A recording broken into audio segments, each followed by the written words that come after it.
In the heart of West Africa, hidden among the scorching dunes of the largest desert, there is a forgotten kingdom inhabited by ancient tribes who claim to come from a star, about which they knew details centuries before modern science discovered it. These people live on steep cliffs, carving their homes out of the rock, hidden behind masks that seem to give them powers and secluding themselves for weeks from childhood to become adults. In this new video from Uncensored World, we will learn more about Mali, a land with disappearing rivers and the largest mud buildings on the planet, a remote and little-known country where twins and snakes are worshipped as gods, an enigmatic nation that maintains traditions as provocative as the Gerewol, an ancestral festival that some describe as a tribal Tinder, in which hundreds of men wear makeup and compete for days to be chosen, sometimes even as lovers by the women who watch them, regardless of whether they are already married. A country with one of the youngest populations on the planet, where the average number of children per woman exceeds 6, partly because polygamy is legal and widely practiced here, to the point that there are men with dozens of wives at a time, and because there are traditions such as wife swapping, or communities where women secretly choose their future husbands. Pay attention and don't miss this video, as we assure you that traveling through Mali and discovering the curiosities of one of the cheapest places on the planet will surprise you. Let's get started.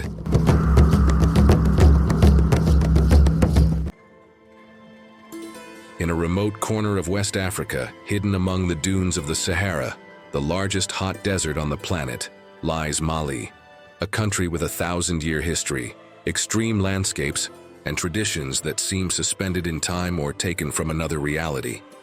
With an area of more than 1.2 million square kilometers, almost twice the size of Spain or slightly larger than France, Mali combines vast deserts, rivers that disappear into the sand, and valleys where life is almost impossible. The Malian Sahara is not only the largest in the world, but also one of the most hostile. Its dunes stretch for thousands of kilometers, and the heat can be so intense that travelers become disoriented in a matter of hours. However, this extreme desert has not prevented humans from finding ways to survive and trade. Even today, salt caravans cross its sands as they did centuries ago. Transported mainly by camel, these caravans travel along ancient routes connecting oases with villages in the south and the inner Niger Delta. Some of these journeys can take weeks, and the salt shipments, essential for food and food preservation, become real treasures in the most remote villages. A striking curiosity about these caravans is that some of them still use ancestral techniques. Nomads calculate the route guided only by the stars and discrete marks in the dunes, without modern maps or GPS. In addition, each caravan has its own rituals to ask for protection from the spirits of the desert before departing, a tradition that has remained alive despite modernization in other parts of the country. Salt, in addition to its economic value, has a symbolic meaning.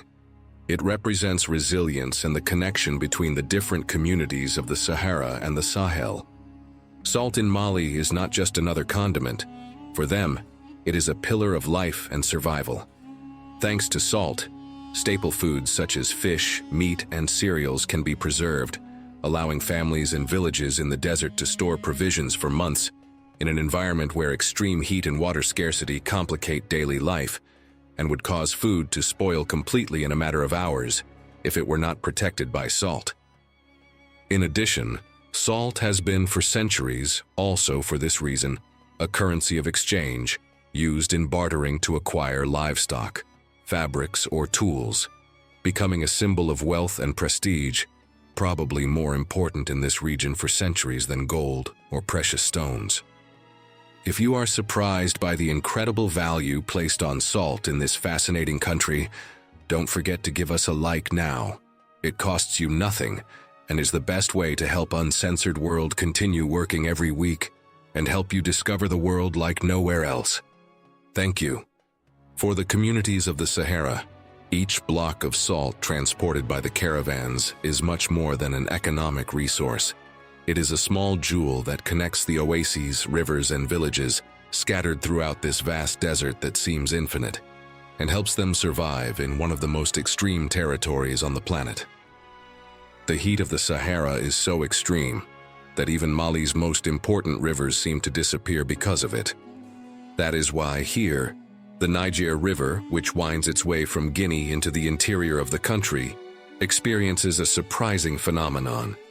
Its waters seep into the sand and partially disappear in certain sections of the desert, a phenomenon that occurs especially during the dry season, when the flow decreases and the water seeps into the sandy bed, creating the sensation that the river evaporates or disappears. For some, it is as if it were swallowed up by the sand.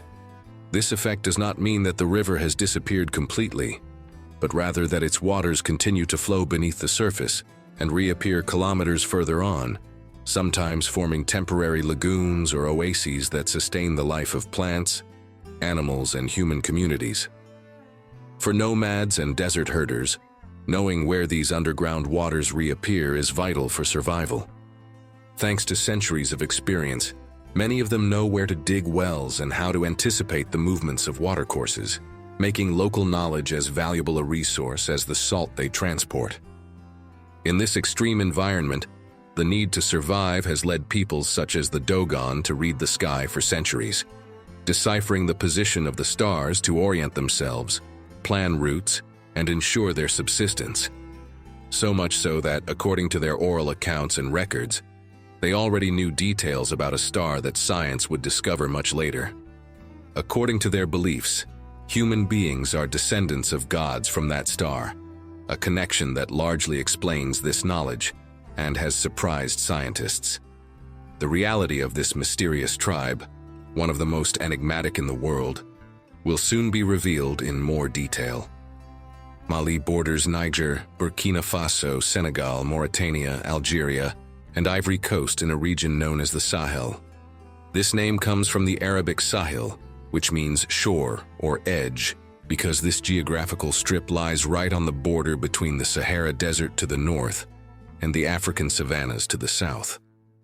The Sahel has always been a territory of transition, where climate, ecosystems, and cultures change rapidly, making it a crossroads of empires, trade routes, and ancient civilizations. Despite its vast territory, Mali's population is mainly concentrated around the Niger River, one of the largest in Africa, which winds its way from Guinea into the interior of the country and forms an inland delta that is vital for agriculture and the lives of millions of people. The population density is low, not because of a lack of births, but because of the harsh environment, which forces constant adaptation. In fact, Mali is one of the countries with the highest number of children per woman in the world, with an average of almost 7 children, and also one of the youngest on the planet, with an average population age of around 17. There are reasons for this extreme fertility. In a land where infant mortality and resource scarcity are high, having many children is seen as a guarantee of family survival. In addition, polygamy remains a common and socially accepted practice, especially in rural areas, where a man can have several wives and numerous offspring. But where does this custom come from? Polygamy in Mali is not only a legacy of Islamic tradition, but also an ancestral strategy to strengthen community ties and increase the family workforce. In many regions of the country, the more children a man has, the greater his social prestige and influence within the clan. Therefore, early marriage and pressure to form large families are not only well regarded, but are considered a clear sign of success. To obtain more wives, many men participate in traditional dot or dowry practices, where the number and quality of livestock or goods offered to the bride's family can make the difference between being accepted or rejected. In some areas, young men travel hundreds of miles across the Sahara and Sahel deserts, facing sandstorms, extreme heat, and the constant threat of running out of water, just to reach the largest cattle markets and complete these marriage alliances. These journeys, although dangerous, are part of tradition and reflect the determination of families to ensure their continuity and survival in such a demanding environment.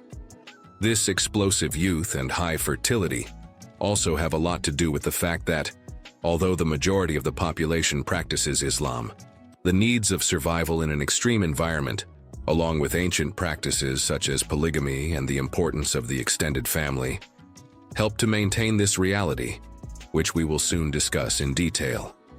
During the colonial era, Mali was part of French Sudan, integrated into the vast French colonial empire in West Africa. This period left a deep mark on the country's administrative organization and consolidated French as the official language, although traditional languages such as Bambara, Fulani, and Songhai predominate in everyday life, reflecting the ethnic and cultural richness of the territory. Before colonization, Mali had already been the heart of great African empires, such as the Ghana Empire, the Mali Empire, and the Songhai Empire, which dominated centuries of trade, education, and culture in the west of the continent. The majority religion is Islam, practiced by more than 90% of the population, a legacy that dates back to the merchants and scholars who arrived in the region between the 11th and 16th centuries, spreading the faith along the trade routes of the Sahel and the Niger River. This Islam coexists with ancient local traditions and ancestral beliefs, creating a unique cultural fusion that continues to influence the social life, rituals, and festivities of Malian communities to this day. In these extreme lands, unique cultures have flourished for centuries, from the Dogon people, guardians of an ancestral cosmology, to the Bororo, who celebrate rituals such as the Gerewol, where love, beauty, and tradition intertwine in the middle of the desert. It may seem strange that in a predominantly Muslim country like Mali, there are practices that seem to go far beyond what is commonly expected of Islam. For example, although the Quran allows up to 4 wives in certain Malian communities, powerful men, local leaders, and shamans may have dozens of wives as an extension of their social status and their ability to maintain large families that ensure the survival and cohesion of the clan. These polygamous relationships are not only a matter of personal desire, but also a strategy that strengthens community ties and ensures a sufficient workforce to face the challenges of the environment. Another reality that may seem surprising is the exchange of wives between families or clans. Although not a widespread practice, in some villages in Mali, it is organized as a formal agreement of marriage and cohabitation, intended to strengthen alliances, family ties, and cooperation between clans. These unions are real, with effective cohabitation and mutual obligations, and may include arrangements of polygamy or wife sharing within the clan, depending on the reputation and social position of each family. This is not a temporary exchange or a passing loan of women. Each relationship is lasting and recognized within the community, functioning as a mechanism for social cohesion, mutual support, and survival in an environment where collaboration between families is vital to face the challenges of the desert and the scarcity of resources. Furthermore, in certain tribes, some women have the possibility of choosing lovers in secret, without this necessarily being contrary to the patriarchal structure or local laws. This choice may occur during specific rituals or traditional festivals, where discretion allows women to exercise autonomy over their emotional relationships. A fascinating example of this can be found among the Bororo, a nomadic group in the Sahel, during one of the most colorful and controversial festivals on the planet, the Gerewol. At this event, men wear makeup, robes, and jewelry and compete with each other through song and dance, while women observe, evaluate, and choose their partners, even freely deciding who can become their lover or spouse, greatly challenging the usual gender norms in the region. The Bororo are nomadic herders who roam the Sahel with their herds of zebu cattle, following the rhythms of the rains and grazing routes. They are distinguished by their elegance, pride, and deeply rooted aesthetic. For them, beauty is a form of identity, and the way they dress, move, or speak is part of their personal honor and lineage. An interesting fact, among the Bororo, looking at yourself too much in a mirror or showing arrogance about your physical appearance is frowned upon. But not during the Gerewol, where vanity becomes a sacred art. This annual courtship ritual, which attracts thousands of people in Niger, remains more intimate and local in Mali, far from the cameras and tourism. In remote camps, at the end of the rainy season, the Bororo gather to celebrate their version of the Gerewol, a ceremony where men wear makeup, adorn themselves, and dance for hours to attract the attention of women. In a predominantly Muslim and conservative country like Mali, this festival is almost subversive. In Bororo communities, however, it is part of an ancient tradition that places women at the center of romantic choice. They are the ones who observe, compare, and decide. Unlike the rest of Malian society, where marriage is often marked by family agreements and religious norms, here it is women who freely choose their lover or partner, even if they are already married. It is a custom that many find controversial, but among the Bororo it is considered a natural expression of female desire and freedom, a reminder of ancient times when the rules of love were not dictated by religion, but by nature and the spirit of the clan. During Gerewol, men become the protagonists of a spectacle of beauty and endurance. They spend hours applying makeup with natural pigments of red clay, ochre, or charcoal, lining their eyes and lips to highlight what their culture considers seductive features. Large eyes, a fine nose, white teeth, and a bright smile. They dress in colorful tunics, necklaces, and shell beads, while their bodies move to the yaki dance, a hypnotic song that combines grace, energy, and sensuality. The dance is not improvised. Every gesture, every glance, every step has meaning. The men maintain a constant smile, showing white teeth is a symbol of purity, and open their eyes wide to display their vitality. Some even drink traditional concoctions made from local roots or herbs, which act as natural stimulants to withstand the fatigue of dancing under the Sahel sun. For hours, even days, voices echo, drums beat out the rhythm, and desert dust mixes with the scent of sweat and sand. And then comes the crucial moment. The women, dressed in their finest fabrics, walk slowly in front of the rows of men. They observe, compare, whisper among themselves, until one of them makes up her mind. She gently touches the arm or hand of the chosen man, and with that silent gesture a new story begins. Sometimes a brief romance, sometimes a lifelong relationship. The Gerewol in Mali is not just a ritual of love. It is also an act of cultural resistance. For the Bororo, keeping this tradition alive is a way of reaffirming their nomadic identity and spiritual independence in the face of the homogenization of the modern world and religious pressures. Here, where almost the entire nation is governed by Islamic orthodoxy, a small group of herders continues to remind us that beauty, desire, and freedom are also sacred. Anthropologists and travelers who have witnessed this ritual speak of an almost surreal experience. A tribal Tinder where there are no screens or algorithms, only glances, music, and courage. And although the Malian Gerewol is not as large as the one celebrated in Niger, it has a unique human intensity because it takes place far from the public eye, within closed communities, where passion and tradition are lived as naturally as the sun and dust of the Sahel. You may be surprised to learn that the most shocking reality of this documentary is yet to come, but before that, we'd like to ask you, how would you feel about watching thousands of women choosing their lovers in public? Would you be willing to put on makeup and dance for hours to win the love of one of them? What has surprised you most about this country? Leave your answer in the comments. You'll be helping us a lot to continue creating content like this every week and to grow this community. Plus, we love reading your comments, and you'll be surprised by what other people who are watching the same thing as you have to say. Thank you. At its core, the Gerewol remains the same as it was centuries ago, a celebration of love as a life force, of the body as language, and of women as symbols of choice and power.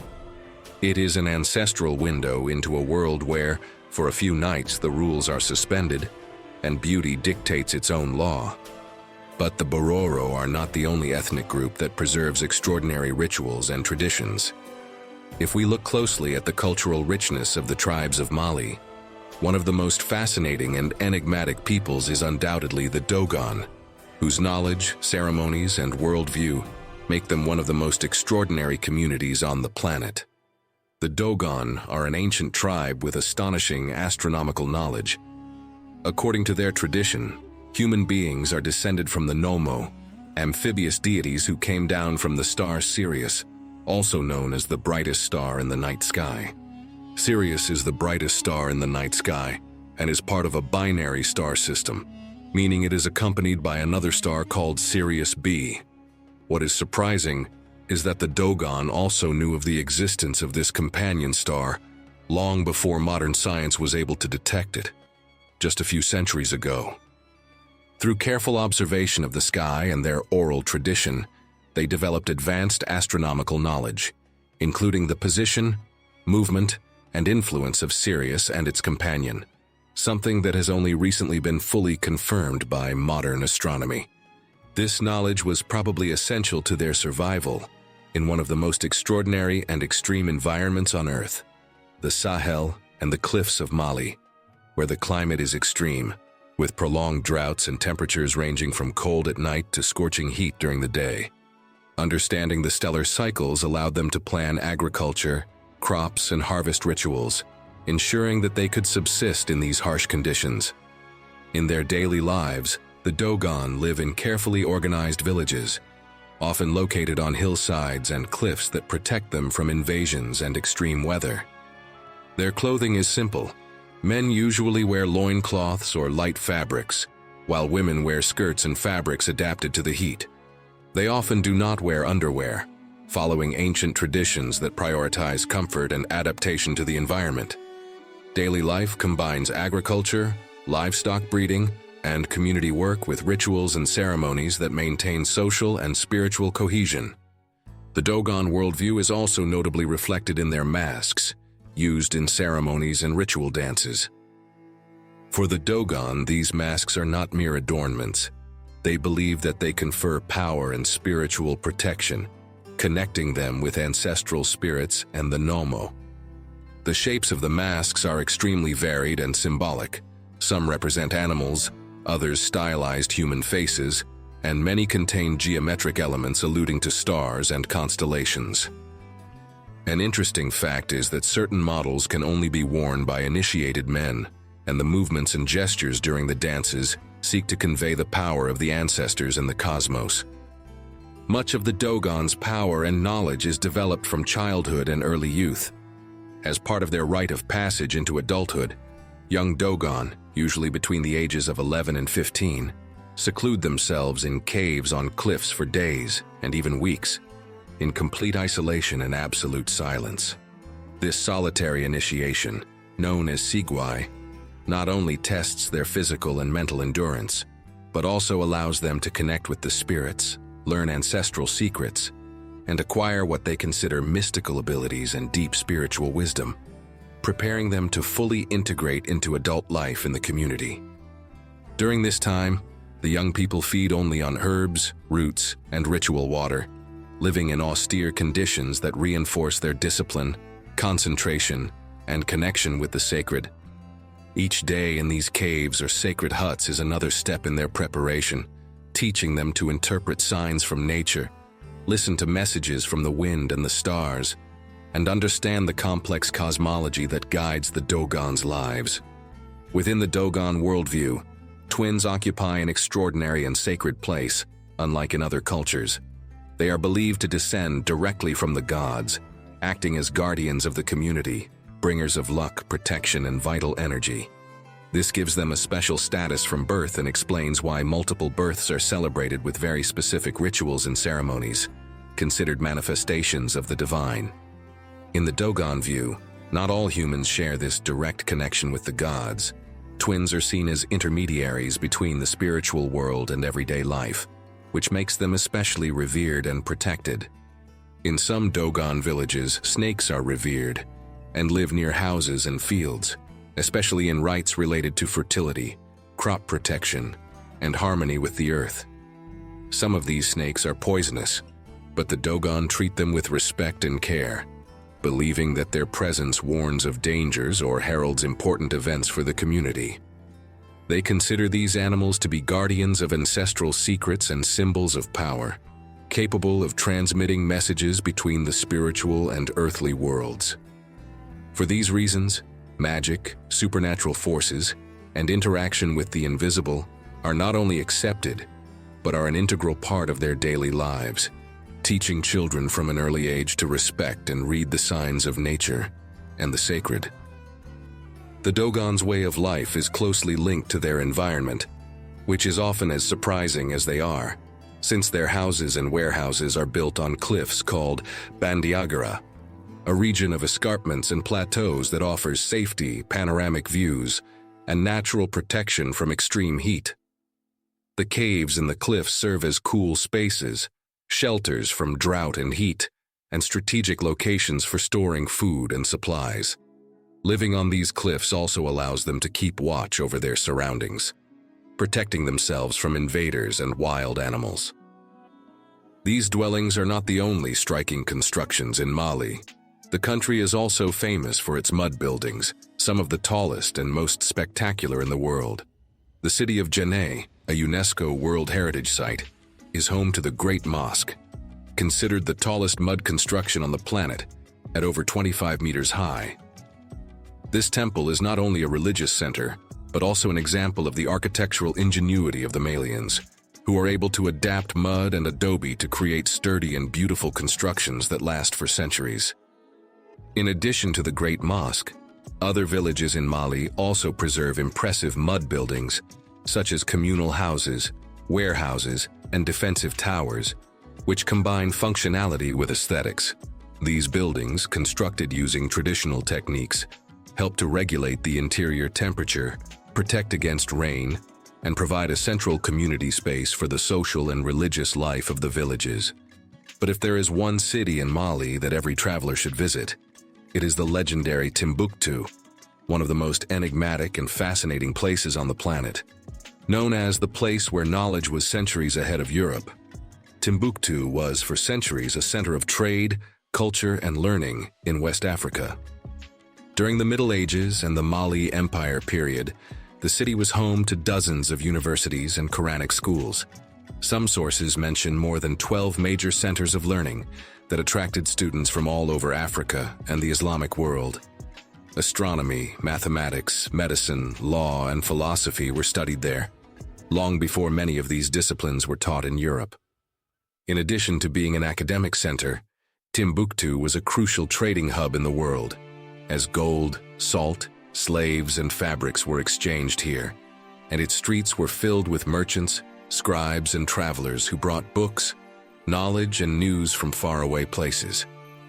Its private libraries and Islamic manuscripts were so valuable that many remained hidden or guarded in private homes, preserving knowledge that surpassed in complexity that of many European cities of the time. The Timbuktu manuscripts, written in Arabic and local languages such as Songhai and Tamashek, cover religious, scientific, and literary topics, including treatises on mathematics, astronomy, poetry, and Islamic law. Interestingly, some of these texts show astronomical observations and mathematical calculations that were hundreds of years ahead of what was taught in medieval Europe, making the city a true treasure of humanity. Today, although Timbuktu has lost much of its former glory, it still preserves historic mosques, mud houses, and remnants of its libraries, reminding visitors of its role as a bridge between Africa, the Islamic world, and universal knowledge. As you can see, Mali has a unique cultural and architectural landscape where life, religion, astronomy, and adaptation to the extreme environment intertwine in surprising ways. It is probably for all these reasons that the country is known as the land of legends and storytellers. Its ancient traditions, rituals, and beliefs in the supernatural create an environment where the extraordinary and the everyday coexist, forming stories that have been passed down from generation to generation. At certain times of the year, the towns and cities of Mali are transformed into authentic stages for living narrative. Storytellers, often dressed in blue or vibrantly colored robes to be easily recognized, roam the streets, squares, and markets, recounting stories that blend myths, moral teachings, and tales of ancestral heroes. Their voices resonate to the rhythm of drums and flutes, while the golden dream of the nearby dunes seems to accompany each story. And listeners sitting in a circle or standing are immersed in a world where reality and legend seem to merge. These performances are not only entertainment, they are also a vehicle for cultural memory, a way of transmitting knowledge about nature, astronomy, history, and social rules in one of the most unknown but also fascinating countries on the African continent and in the world. A territory where imagination and reality meet, where the secrets of the ancestors still influence modern life. If you've made it this far, you're probably interested in finding out how to get there and enjoy Mali to the fullest, exploring firsthand its landscapes, traditions, legends, and the stories still told by storytellers in squares and villages. At Uncensored World, we've done the research and now summarize everything you need to know to enjoy this unique experience. Getting to Mali from the United States usually requires a flight with a stopover, normally in Europe or West Africa, while from Europe there are direct flights from Paris, Brussels, or Madrid to the capital, Bamako. Visitors must apply for a visa before traveling, except for some African countries that have special agreements. Mali is considered one of the cheapest countries to travel to in Africa, which is great news if you are traveling on a tight budget. The local currency is the West African franc, which remains relatively stable against the US dollar. $1 is equivalent to approximately 6 West African francs, 150 francs, although the exchange rate may vary slightly. The official language is French, although local languages such as Bambara, Fulani, and Songhai are spoken in everyday life. Traveling around Mali is possible by bus, shared taxi, and domestic flights, although transportation can be limited outside of major cities. Safety is an important aspect to consider, as due to political tensions, armed conflicts in the north, and sporadic attacks by armed groups, it is recommended to travel with an escort and preferably with experienced local guides, avoiding nighttime travel or conflictive border areas. In terms of accommodation, in Bamako, a double room in a mid-range hotel costs approximately $20 to $30 per night, while a dinner for two in a local restaurant can cost between $10 and $15 depending on the place. Among the most interesting routes and excursions are a tour of the Bandiagara cliffs to visit the Dogon villages, visits to the markets of Bamako and its cultural festivals, and exploring the ancient cities of Timbuktu and Djenné, famous for their mud buildings and millennial history. At Uncensored World, we hope you found this video as interesting as we did, and that it helped you discover Mali, one of the most enigmatic nations on the planet. If so, don't hesitate to give us a like and leave a comment. It's the best way to help us continue working to bring you fascinating content like this every week. Or like this video you can watch now, to discover another of the most fascinating places on the planet. Click on it. You're going to enjoy it.